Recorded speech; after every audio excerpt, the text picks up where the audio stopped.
Welcome to Stellar Sisters, the podcast where cosmic wisdom meets soul-enriching conversation. We explore astrology, human design, and the unique blueprint of your soul, helping you understand yourself on a deeper level. Consider this your permission slip to embrace the magic of being authentically you. Let's begin. Hello, and welcome back to another episode of the Stellar Sisters podcast. Today we are talking about natal moon phases, the 8 different natal moon phases and what they mean and kind of what your soul purpose is associated with them. Right, Shaniel? That's right. And I'm so excited to get into that. I love talking about the moon. And before we go over that, we just want to recap on Mercury Retrograde and what we've been witnessing and what's been happening in our lives, because this one is a little crazy. And it is extra Mercury retrograding right now. Yeah, it just feels so strong. Like this Mercury retrograde, I have felt it so much, from little things to big things. Just feels stronger than usual, or I'm feeling it more than usual. I don't know. Yeah, me too. I agree. And it's usually, it's like maybe a couple days and then I don't really notice it. It's been like pretty prevalent the entire time it's been happening. Yeah. Yeah. It has been. So I know I posted on my Instagram story that I was in the car with my son and Trevor, and we were going to go down to visit you. You know, you live over 6 hours away. And so we left on a Thursday night, and I posted a story of me in the car saying, it's maybe this might be against my better judgment to take a road trip during Mercury retrograde, but we're going down and we're going to go see Sydney. Yeah. And then a couple of hours later, we ended up having to turn around and come right back home because my 19-month-old son got car sick. And if you've been there with a toddler who gets car sick, who's throwing up in their car seat, you know how awful that is. There's nothing worse than puke in a car seat. Let me just say that. It's terrible. And a sick baby. It just, it wasn't worth it to force him to drive 6 hours while being sick. So we ended up having to turn around and come home. Unfortunately, we thought about trying again in the morning, but it just, again, it's not fun, driving 6 hours with the sick baby. So unfortunately, Mercury retrograde got me. Mercury retrograde got me good. And the other Mercury retrograde thing about it is usually we go a certain way where it's just we take the highway all across New York State, and then we kind of go down to Philadelphia when we get to like Syracuse area of New York. But our GPS this time was taking us all of the back road ways, and we didn't really notice it until we were like an hour into the trip. And it's like winding roads and hills, and you're slowing down, and then you're going faster. And I don't think that helped, my son getting car sick. So that was kind of the second Mercury retrograde piece to it, is the GPS was taking us a different way too. So I feel a little defeated, but it is what it is. Mercury retrograde got me. Oh, that's crazy. Both of those things. Yeah. Yeah. And then you guys were supposed to visit us. That got canceled. And then my sister, I was going to go visit her the following weekend, but then she canceled because she's really into the DC United soccer team and she wanted to go see the game because they were winning and they went to the finals out in California. So it's just so funny. Every plan I had during Mercury retrograde was canceled or rescheduled. And then my sister ended up going out to California just a couple days ago. We're recording on November 23rd for her birthday. Happy birthday, Gret. But she went out to California and her travel plans just were insane. She had a connection in Dallas. And first of all, the plane was delayed getting there. They finally got there. And then they get on the next plane and they're just sitting there for a few hours. And then they have them deplane. So they get off the plane. They wait to get on the next plane, get up back on the plane, ready to go. And then they come on and tell them that the pilot's not there. Like they don't have a pilot. What? So yeah. And it was raining in Dallas. So like it was already delayed. So delay after delay after delay, they finally get on a flight to California. And they get there. It's like way later than they expected. It's probably like 3 a.m. East Coast time by now. Like they've been traveling for like 24 hours. And they get to their hotel and a water pipe burst. So they couldn't stay at the hotel. Oh my God. But the good thing that came out of it was that they got put in a different hotel, which was an upgrade. Like it was a nicer hotel. And a lot of the soccer players were staying at that hotel. So my sister got to see like some of her favorite soccer players walking around the hotel. So she was That's like, cool. yeah. So that was like just a funny thing that came out of it. But a little torturous for them with their travel plans. But it's just like so classical. Mercury retrograde. Yeah. Crazy. And she knew that this was going to happen, right? Yeah. Because she listened to our podcast. Yes. She listened to the podcast. She knew this was going to happen. She didn't have high expectations. So I think that was helpful for her. She said, like, it didn't bother me so much as it normally would because she had a feeling something like that was going to happen. I don't think she thought all of that stuff was going to happen. Right. At least she had a kind of a happy ending at the end. Yeah. Yeah, crazy. And then I've just had so many technically challenged people that I've been communicating with at work, just not able to like get on Zoom or access things, or like you think the simplest thing, they just can't figure it out. So in a way, it's helped me kind of refine some processes and be like, oh, okay, like how can I make this even more clear? Because I work with a lot of older retired people. So it's like, how can we make this even more streamlined? And then, which is good. It's frustrating in the moment that you're having those issues, but that's where the magic of Mercury retrograde can come in and help you refine and revise what you're already working with. Yes, exactly. And then the last funny thing that happened was I went to like purchase something at Gap on my Gap account, and it said your account has been locked. And it was locked because there was like a fraudulent charge on it, but it was made from a completely different person who lives in Colorado. So this person like purchased some overalls from Gap, got them, and then like whatever credit card they used, thankfully they didn't use my credit card, but I don't know, it was a bounce back. So then Gap flagged my account, wouldn't let me log in. So I had to call them. They called my bank to verify my identity and like check my account. It was this whole thing. So it's just funny that happened too, but all's good with that. Yeah, that's frustrating, but very Mercury retrograde. Yeah. I just feel like I have so many examples from this cycle. Yeah, I agree. I mean, I have encountered so many just little miscommunication things that have been frustrating. It's like I have felt it so much, like we were saying. And then the kind of last Mercury retrograde piece, I think, for us is we've kind of upgraded our podcast software and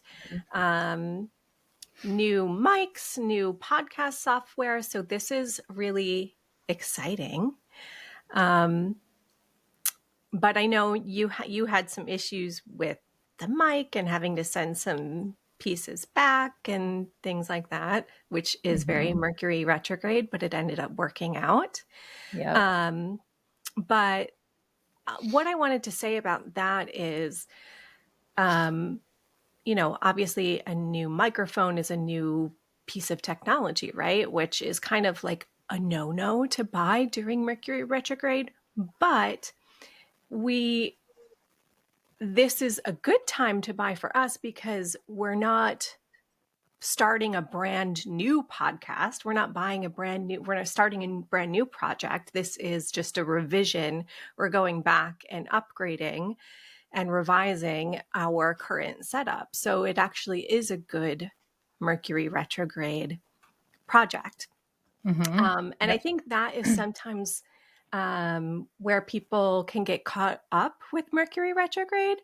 It's really just like a brand new project that you kind of want to be careful of versus, revising something that you already have going. That is a really good time to buy new software or do something technologically. Does that make sense? Yes, absolutely. Yeah. Yes, we're just upgrading and redoing. And shout out to my brother-in-law, Roberto Rodriguez. He sponsored our new mics, and we're just really grateful for that and him and his support. And I'm really grateful for my whole family's support. They've been really supportive through this whole process. So I am thank you. so grateful as well. So shout out to Roberto, our sponsor. We Yes. appreciate you and thank you. All right. Any other Mercury retrograde stories or tales that you have? Yeah.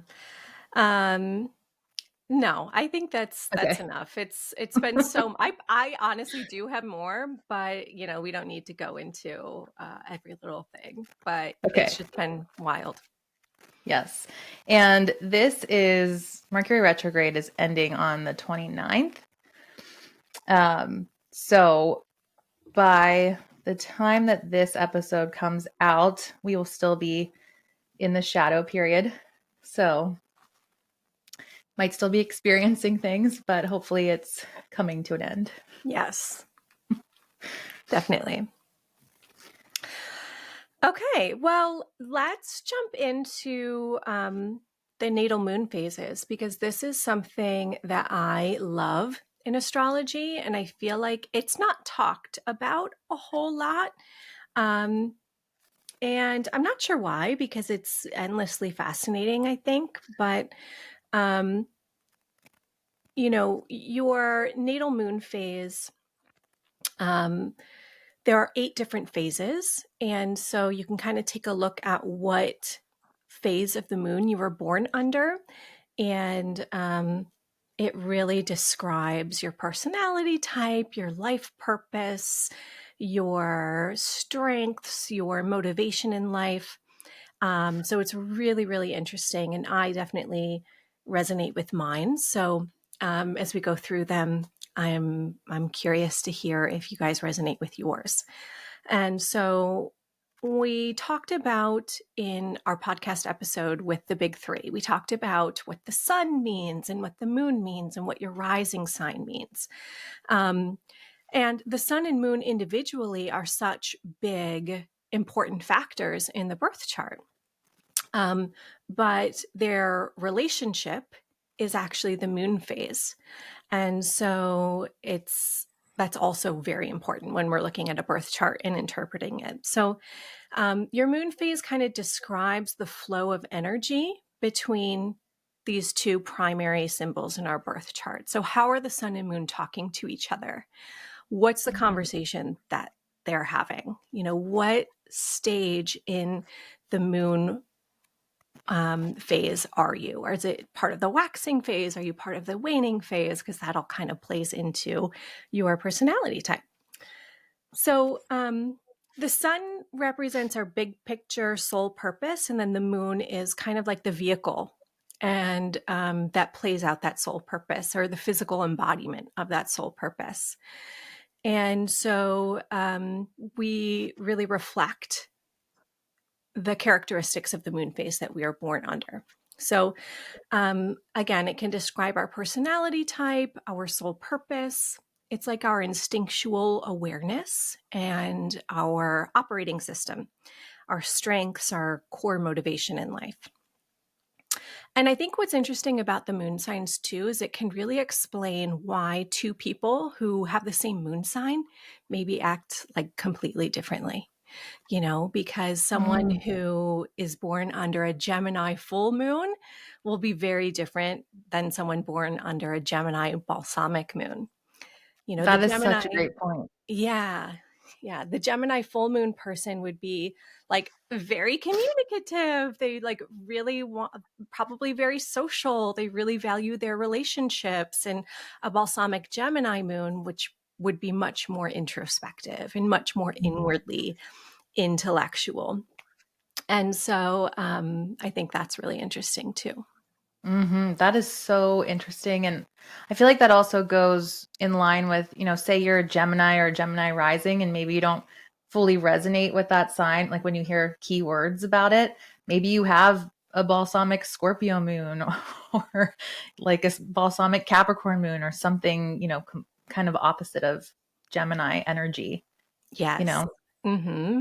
Yeah, which is why this is so interesting to look at. Because I think once you find out what moon phase you're born under, it can put a lot of pieces together. It can help you understand your birth chart in a more comprehensive way.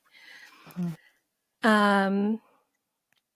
Okay. And on that note, how do you determine your moon phase? So the easiest way to do it is to just count the degrees between your sun and moon.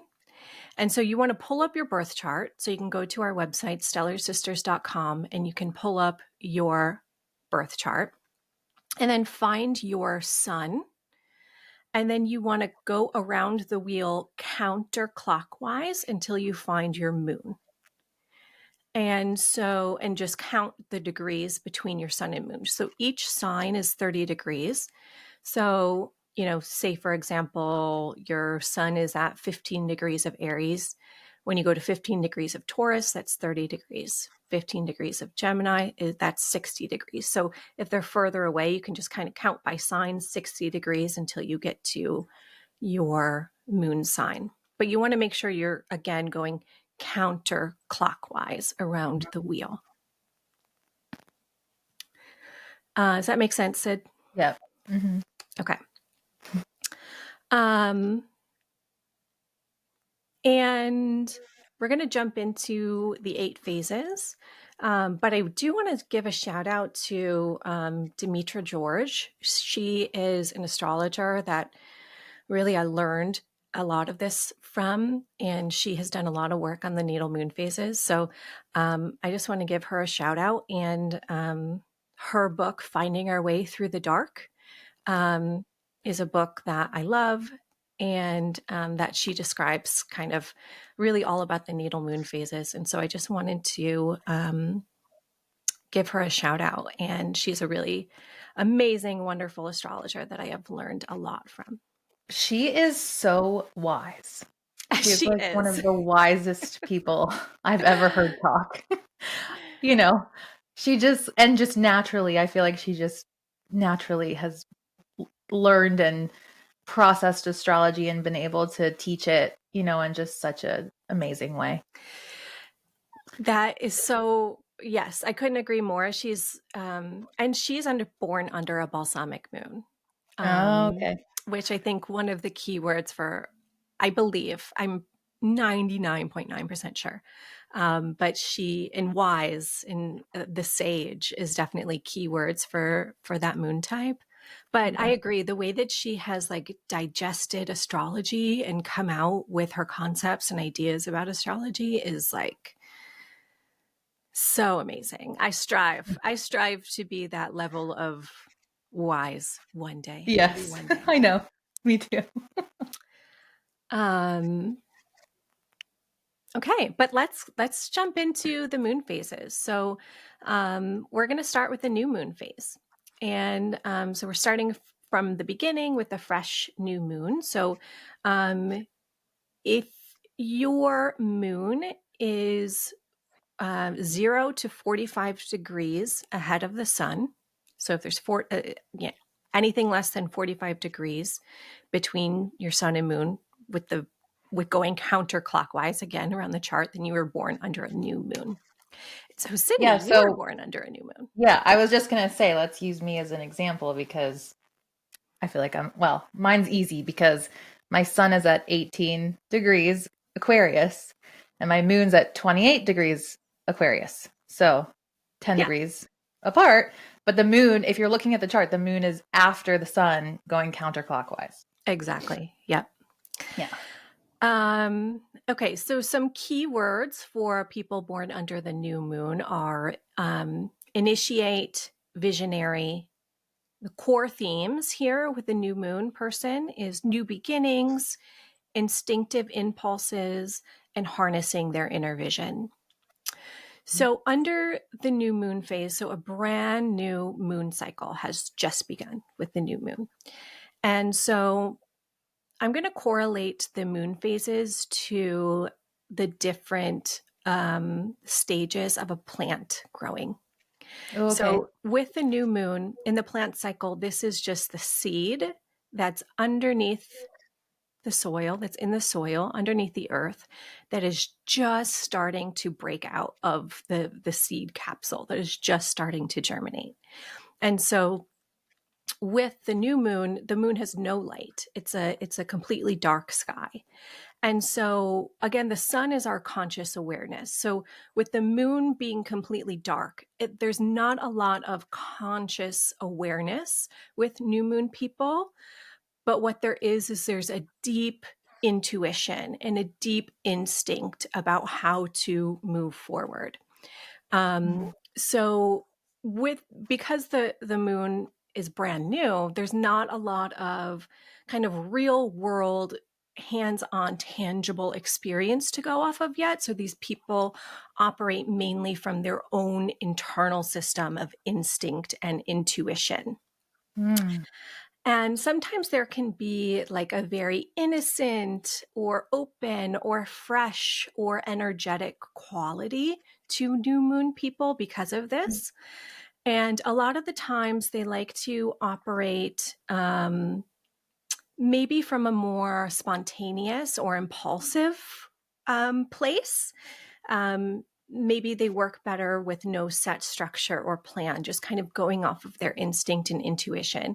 And I do think that the moon sign, when it comes to this, plays into that. Like someone who would be born under like a new moon in Aries would be very impulsive and spontaneous. You were born under a new moon in Aquarius, which Aquarius is a sign that does like a little bit more structure, I would say, because it's ruled by Saturn than maybe another new moon sign. Yeah. But yeah, so the sole purpose of someone born under a new moon is to create opportunities, to step into their personal power. They're here to emerge and intuit new possibilities to propel their energy and their movement and their mission forward.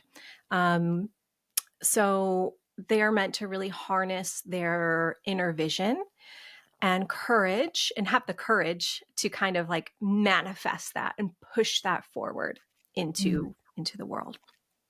So does that resonate with you, I guess, Sid, being born under a new moon? I mean, definitely. I definitely resonate with, being just like a new seed, I guess. And even in my younger years, I definitely had a lot of innocence and I was naive about a lot of things. I really resonate with that when you said that. Like, oh yeah, definitely. As an Aquarius new moon, I definitely feel like I need a little bit more structure, but I deeply resonate with just kind of having this deep intuitive knowing about things. I feel like that's been something I've known my entire life. And I do resonate with kind of being more on the unconscious side.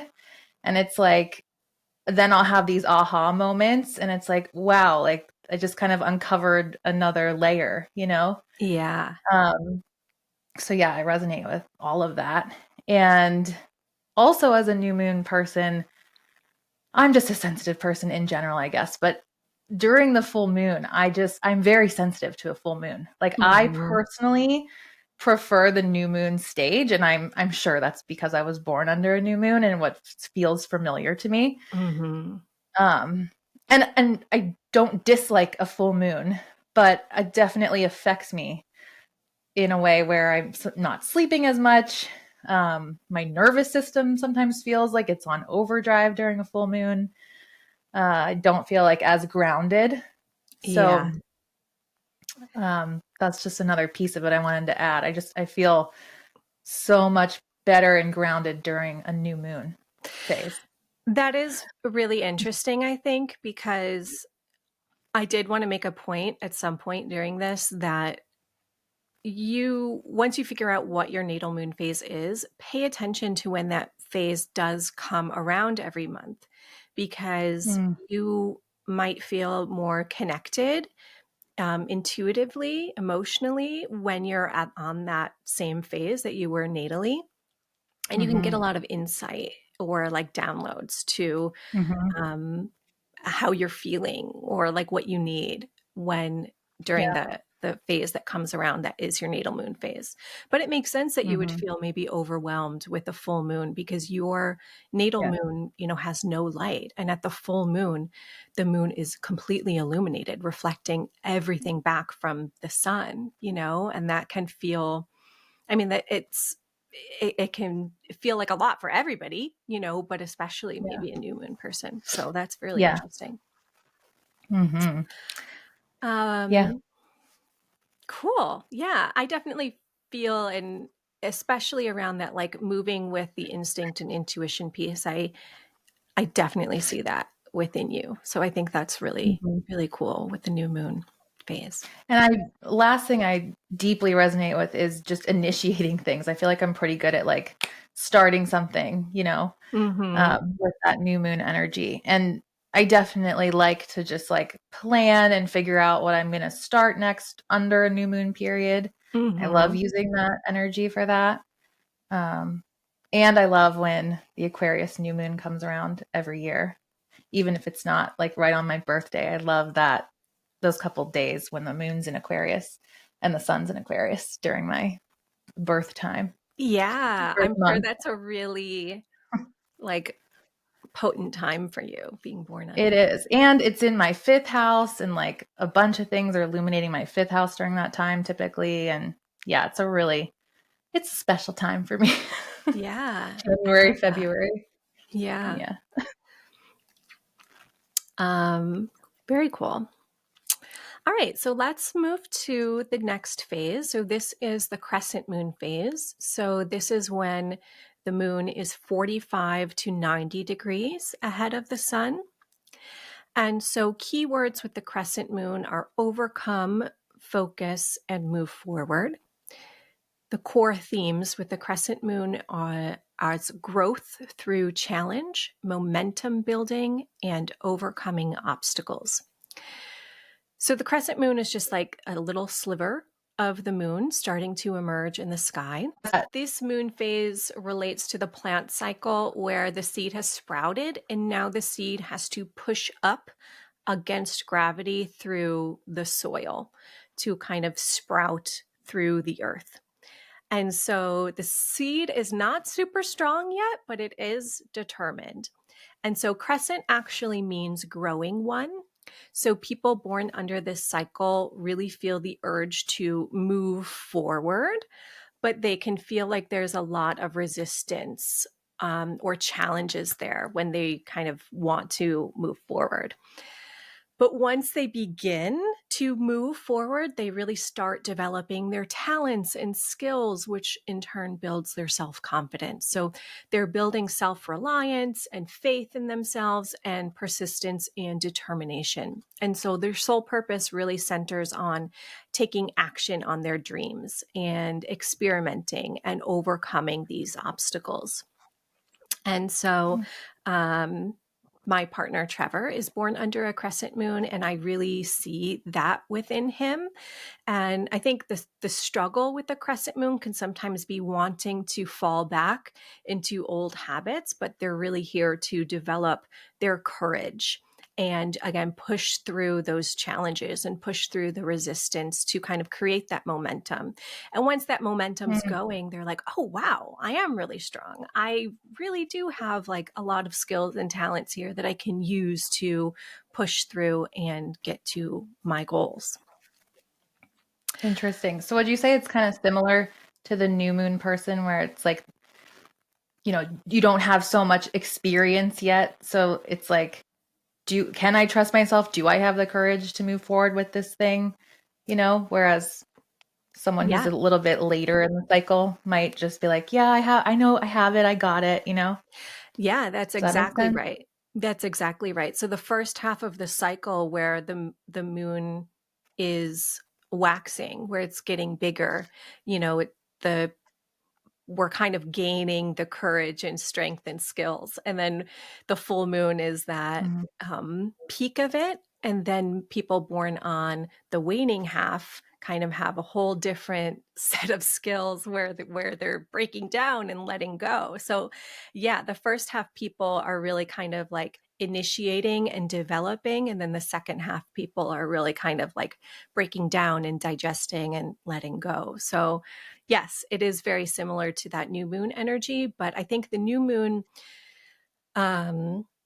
is much more based on instinct and intuition. And the crescent moon people are really starting to like look around them and being like, okay, what can I pull from? What skills do I have? What can I use to push forward? Does that make sense?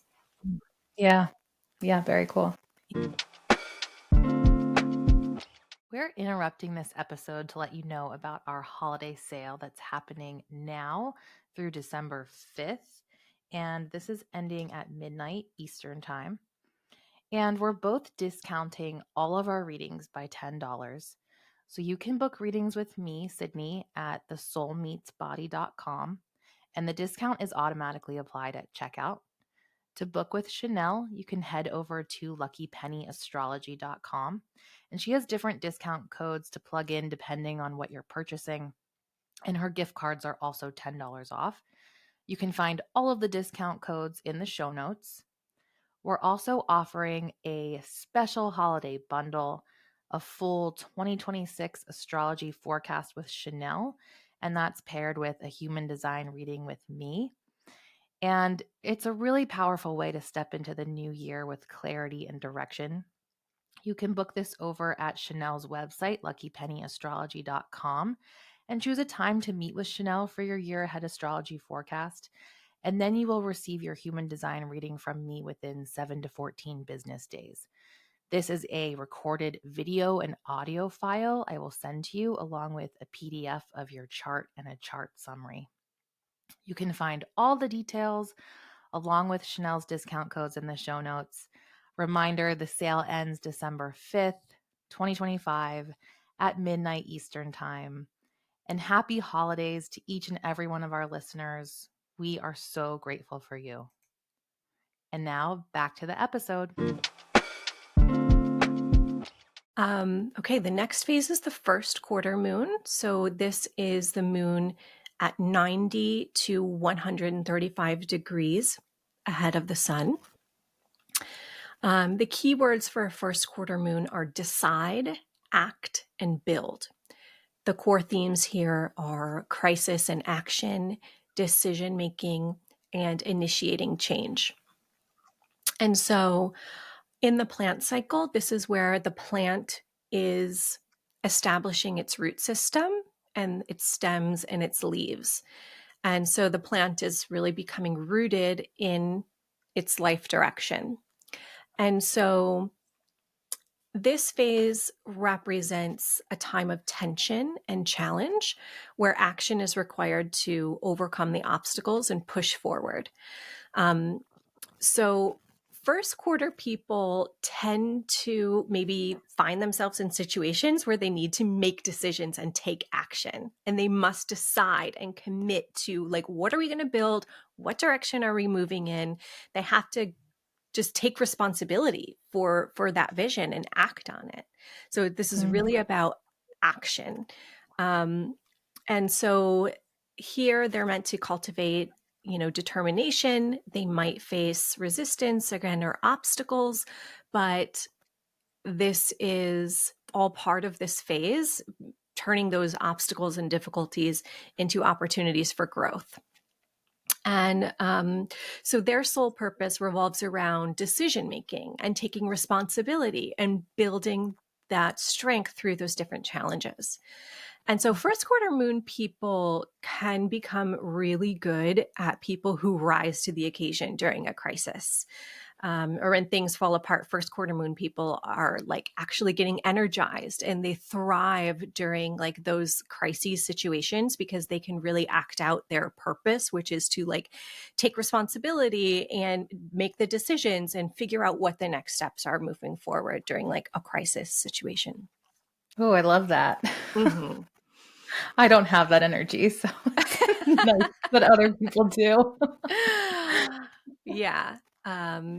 Yeah, my son was born under a first quarter moon, so I'm interested to see how that kind of plays out for him.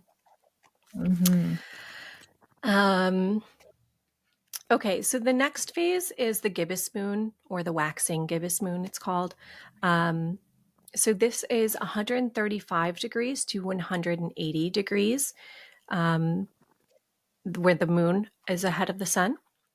And so the keywords here are evaluate, analyze, and perfect. The core themes are refinement, preparation, and self-improvement.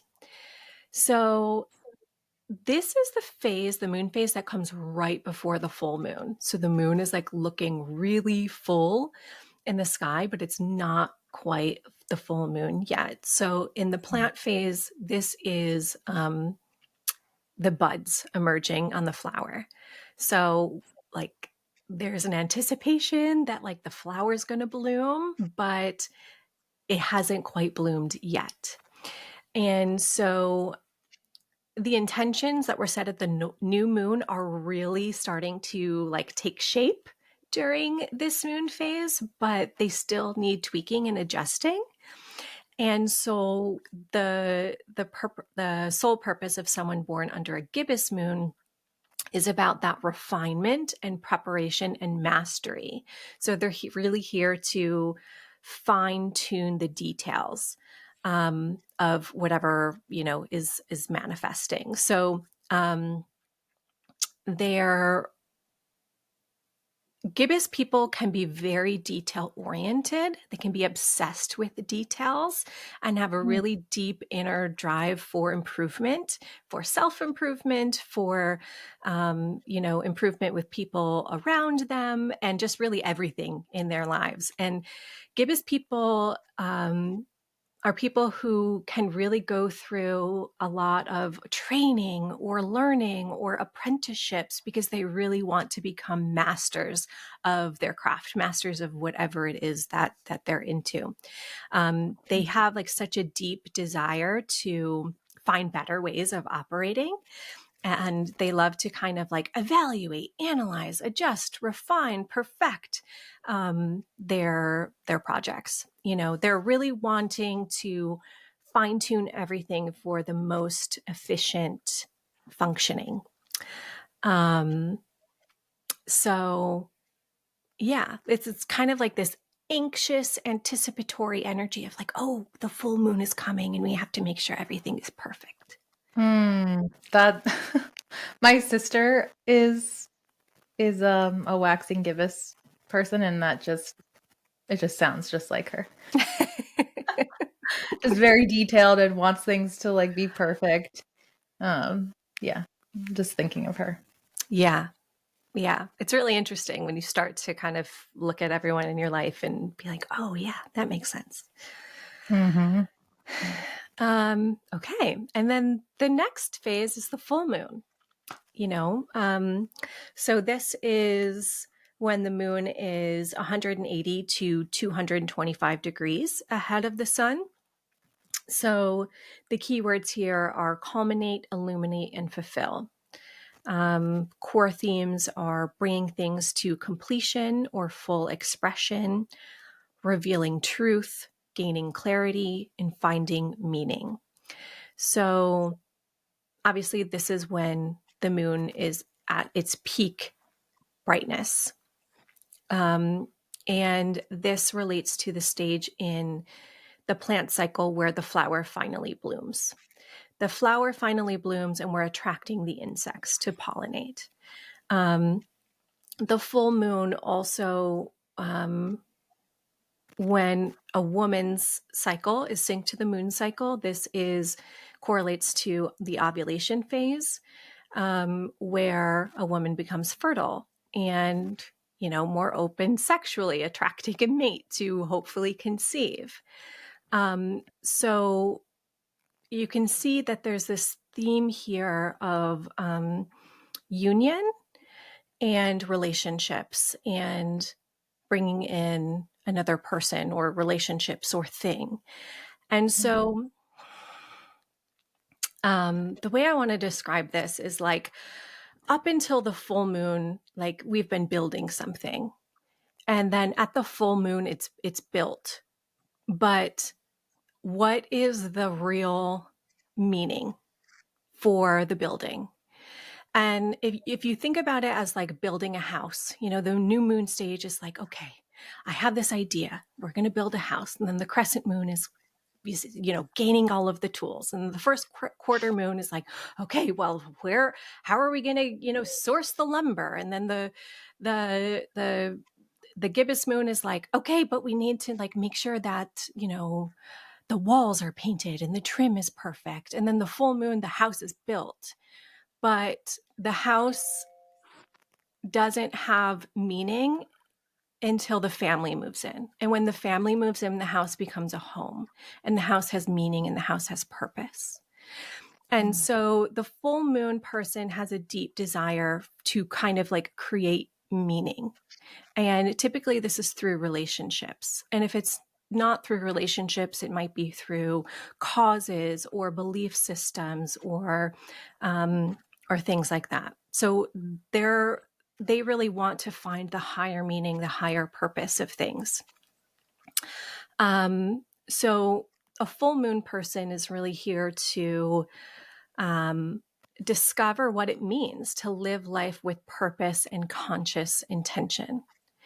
And again, the relationships are really important to a full moon person because I think relationships create that meaning. Relationships create that purpose and that higher intention there. Does that make sense? Yeah. I mean, would you say that a full moon person, I mean, I know it varies on the moon sign and other things in the chart, but would you say that a full moon person is a little bit more outgoing or extroverted, whereas the new moon person resonates with being more introverted or homebody-ish? Yeah, so that's the other piece of the full moon. There is also something about being seen, about self-expression, about attracting attention, because the moon is at full peak brightness, and the full moon is typically when you feel like being the most social, you feel like going out more, you feel like being around more people. So I think that the full moon person also has that personality type kind of naturally. I think especially if they were born at night and the moon is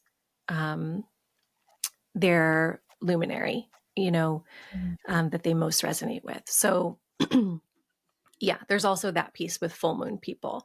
And really, like when you go out and when you want to be more social, you're attracting relationships, you're attracting people, you're making meaning of your life through your relationships. Yeah. So I think that kind of all comes full circle. So fascinating. Yeah. So the full moon person is really like, okay, the structure is built, and now what's the higher meaning here? What's the purpose here? And how can I cultivate that meaning in my life? Mm-hmm. And then after the full moon, it's the disseminating moon, or sometimes called the waning gibbous moon. And so this is when the moon is 225 to 270 degrees ahead of the sun. And so this is actually my natal moon phase. And so the key words here are distribute, disseminate, and convey.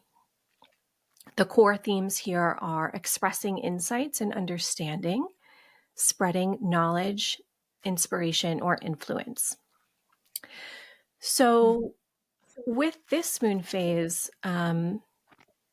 it's correlated to the plant cycle of the ripened fruit that is now ready to eat. So you can pick the fruit from the tree and actually eat it. And so now that we've had the full moon stage where we've realized life can be lived with meaning. The key with the disseminating moon is to live out this purpose and live out this meaning and spread what that meaning means. So what was illuminated at the full moon is now spread, interpreted, and shared with other people. And so disseminating moon phase people are here to teach and guide and pass on that wisdom and that meaning that we gained from the full moon phase. So they take those insights and knowledge that was illuminated at the full moon and kind of distill it and help others understand it or apply it to their own lives. And so disseminating moon people, they tend to kind of be mentors or coaches, and, their life purpose revolves around bringing value, to people through communication or through guiding other people. And I think one of the keys with the disseminating moon phase is like, not every lesson needs to be shared with everybody, and so part of their growth is knowing what to share and what to keep for themselves. And I deeply resonate with that. I deeply resonate with that. Yeah, because I am someone who is always like making meaning of things and then wanting to share what I have processed or learned about it. It's just like so innate to my being.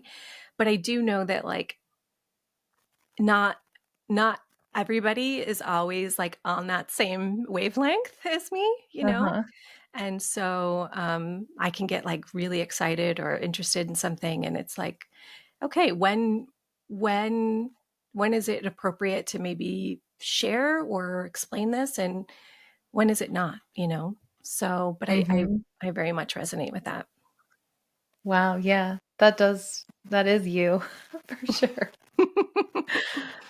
It's also funny that you have channel 3536 in human design. It kind of reminds me of that, and just having that motor to throat connection as a manifester, Totally agree. Yes. So that combo. Digesting my experiences and then being able to share it. Yes. Yeah. It's very similar. Yeah. Cool. Okay. And the next phase after that is the last quarter moon phase. So this is 270 to 315 degrees, the moon being ahead of the sun. The keywords here are to reevaluate, turn away, and revise. So core themes are letting go of what's outdated, integrating lessons, and preparing for renewal. So in the plant cycle, this relates to whatever fruit is left on the vine withers and decomposes. So at this point in the moon cycle, we're kind of beginning to turn inwards and focus on clearing, releasing, and learning from the past experiences. So the last quarter moon, like the first quarter moon, faces like a crisis, but in the first quarter, it's a crisis of action. Like, what steps are we going to take?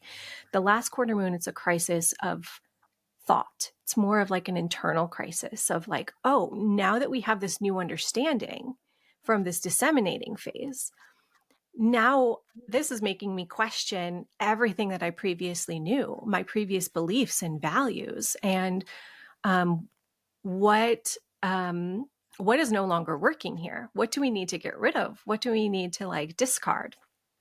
And like, oh, this no longer works, and oh, that no longer works, you know, with this newfound insight that was just kind of brought up to us by the disseminating moon phase.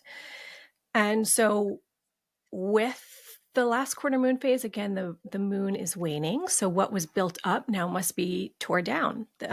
So these people typically at some point have to let go of the conditioning into which they were born and move more towards their own ideological system, you know, based on kind of what they would like to see for the future. And so they're really here to reflect on the past, make necessary adjustments, and gain that wisdom from the challenges that they've experienced in life. So last quarter moon people can be really good at problem solving, reorganizing, and letting go of what no longer serves them. And, you know, they can help people let go and move forward with greater clarity of what they would like to kind of welcome in their lives, because you have to let go of something before you can welcome something else in. Oh, I like that a lot. That's a really good way to put it. Yeah.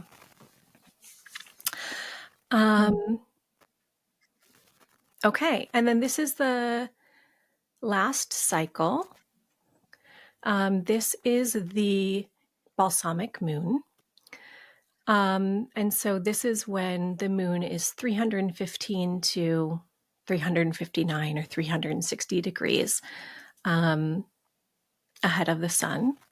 And so this is the phase that comes right before the new moon. So this is the final phase that comes before the new moon. And so the keywords here are distill, transform, and envision. The core themes are clearing karma, letting go of old cycles, inner work, wisdom, and psychic awareness. So in the plant cycle here, the plant has decayed and the seeds remain, and then they're buried underground and just lying dormant, waiting for that germination that happens with the new moon. And so this phase is bridging the old to the new. And so balsamic people can really have this sense of like there's something to finish, and they feel like they have to tie up all of the loose ends and bring things to a conclusion. So their purpose really does involve a sense of closure and letting go of what was outdated, so these new intentions can then emerge at the new moon cycle. So but there's also this sense of like they know something new is about to begin. So while they're like tying up these loose ends, they also have this ability to kind of like see ahead and dream and imagine and intuit this like new future. And I think the balsamic moon cycle is such an interesting moon phase to be born under, because I think these people can be the most out of place or feel like the black sheep or feel different, you know? They can be deeply intuitive, deeply sensitive people with a very like old soul feel. And so I think spiritual practice, healing work, I think these people are deeply intuitive and psychic, and that like meditation and rest and retreat and solitude can be very beneficial for them. And so I think they can really kind of like tap into what does the future look like, you know, and what do we want to kind of like create and envision and dream up there, and focusing on their inner work. is very important. Does that make sense with the Wow. balsamic moon? Yeah, it's really interesting. Faye, my daughter, is a balsamic moon, and she's 3, so I don't have that much to observe yet. But um, I resonate with her, like needing to. She's a manifesting generator, so she likes to do a lot of different things and move on to the next thing quickly. But she needs closure in whatever it is that she's doing before she moves on to the next thing. Otherwise, she kind of gets like stuck and she can't fully move on to the next thing, if that makes sense. Like I definitely observed that in her. Yeah. And it also, while you were talking, it makes me think of this little jingle from Daniel Tiger. It's like there's this whole episode about like starting something new or like when a change happens. And the jingle is, when we start something new, we'll talk about what we do. And Faye says that all the time. She'll just say it. That just like made me think of that, Yeah. like the balsamic moon person. So yeah, it's just hilarious how I can see it like in my 3-year-old already, Yeah. Yeah. I didn't realize she was balsamic. I thought she would have been like the last quarter, but I guess she is. Yeah, because her Virgo sun is like what, like 1 degree? 1 degree. Yeah. Yeah. Yeah. She's like Yeah. just the start of a balsamic moon. Yeah. Balsamic, very, very deep soul, old soul, intuitive, deeply intuitive. And with that Cancer moon, like that's very intuitive there. Mm-hmm. Yeah. Mm-hmm. Yeah. I think Bjork is a good celebrity example of someone with a balsamic moon. She's a triple Scorpio. She's a Scorpio sun, moon, and rising. Wow. And she is just so deeply like emotionally intense, and I think really trying to like find some kind of like closure and meaning in her music. So I think that she's a good kind of celebrity example of a balsamic moon. Yeah, definitely. Wow. Just looking at her, she looks Scorpio, Yeah, screams. Can you imagine being a Scorpio sun, moon, and rising and a balsamic moon? Yeah. Like that must be intense. Yeah. Oh my gosh. Wow. Yeah, but those are the moon phases. So I'm wondering if any of you listening have any insight or resonate with your particular moon phase, because this is a topic that I could literally talk about forever. I think it's so, so interesting. And so your natal moon phase stays with you. Obviously, it's part of your natal chart. But then, dun, dun, dun, there is actually your progressed chart, which is also something that maybe isn't super popular in like astrology, modern astrology, but your progress chart is so interesting. And you have a progressed moon and a progressed moon phase, and you kind of move throughout each one of these phases in the background throughout your entire life. So it's really like every 30 years you have a progressed new moon and a progressed full moon. And so your progressed new moon phase would be, a time when you're having that new moon energy in your life and you're starting to kind of build and initiate again. And then your progressed full moon phase would be a phase and a time in your life where you are like really seen and you're really out there. And, it's a time where there's a lot of visibility for you in your life. And so the progressed moon phases are maybe for a next podcast episode. Yes. Yeah, because the progressed chart is something that I could also talk about for a very long time. And Yes. I'm in a progressed balsamic moon period currently in my life. So even though I have this disseminating moon phase natally in my progressed chart, I'm in this balsamic phase. So where I'm like really things, I'm letting go of so much in my life and letting go of so many things that don't work for me anymore, and kind of like trying to find that closure. But I can also see what I want to create next, but it's not quite here yet. So it's very interesting to be in a progressed balsamic Yeah, that phase. is so fascinating. And we definitely need to do a whole episode on progressed moon. Yes. And please go get a reading with Shaniel, because she can talk about your natal moon and where your sun is and your rising sign, and give you so much more detail on all of that and how the different combinations come together. And she can even look at your progressed moon. It's so much fun to learn about that. I could talk about moon stuff forever too. So we'll definitely have some more episodes about the moon. Yeah. All right. Well, let us know if this resonates with you, everyone. And thanks for listening. Please subscribe, rate, and review us if you feel called to. It would really mean a lot to us. And thanks for listening. We'll catch you on the next episode. Bye. Bye.